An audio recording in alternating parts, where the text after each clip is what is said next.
If you're new to Onewheel, or if you're thinking about getting one, stay tuned because I'm gonna go over 7 mistakes that Onewheel beginners make. Don't ditch the owner's manual. You did it. You're finally a Onewheel owner. You get home from work, it's waiting for you at your door.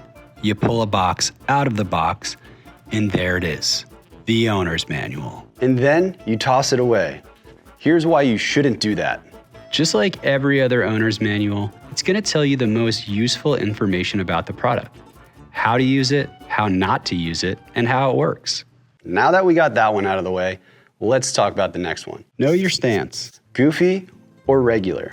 If you don't know what your stance is, try this trick to figure it out. With socks, slide down a slick floor, see what foot instantly goes out in front of you. If your left foot goes forward, then you're regular. If your right foot goes forward, then you're goofy. And if you don't have a slick floor, just imagine it. And whatever foot goes in front is probably the stance that you're gonna be most comfortable riding with. Not knowing how to dismount. If you're gonna get on something, by golly, you better know how to get off. There are many ways to dismount a Onewheel. The most traditional is the heel lift technique. Or if you've got simple stop and gauge, you can just roll backwards and lay the tail to the ground. But for most beginners, the easiest way to dismount is to just jump off with both feet. Doing too much. First things first, this ain't no bowl and this ain't no rodeo. You ever see Forgetting Sarah Marshall? Do less, get down, try less, do it again. Onewheels are super responsive, so the more you can control your micro movements, the better you'll be able to maneuver the board. It's all about balance and keeping yourself centered. Pretend you're coming to level on a balance board. The more aggressive you are, the more likely you're going to ride the bowl. But if you find your center, you'll just float like a boat. Overconfidence.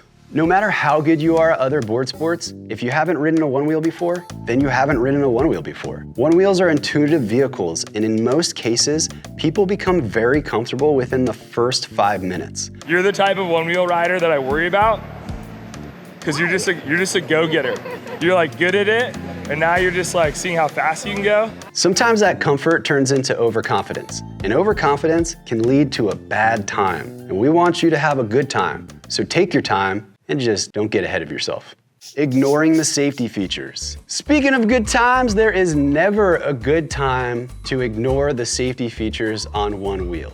Onewheels have numerous safety features like pushback and haptic buzz. Not educating yourself on these safety features or ignoring them can lead to some serious injuries. Giving up. I firmly believe that this is one of the most important mistakes that beginner Onewheelers make. If you aren't a pro in 5 minutes, that's all right. Just like any other skill in life, proficiency takes time and practice. If you spend an hour learning Onewheel, you'll be much better than when you started. Yeah, you might fall off here or there, but making mistakes is how you get better, and when you become good at something, that something becomes more fun. I found my zen. This is the zen right here.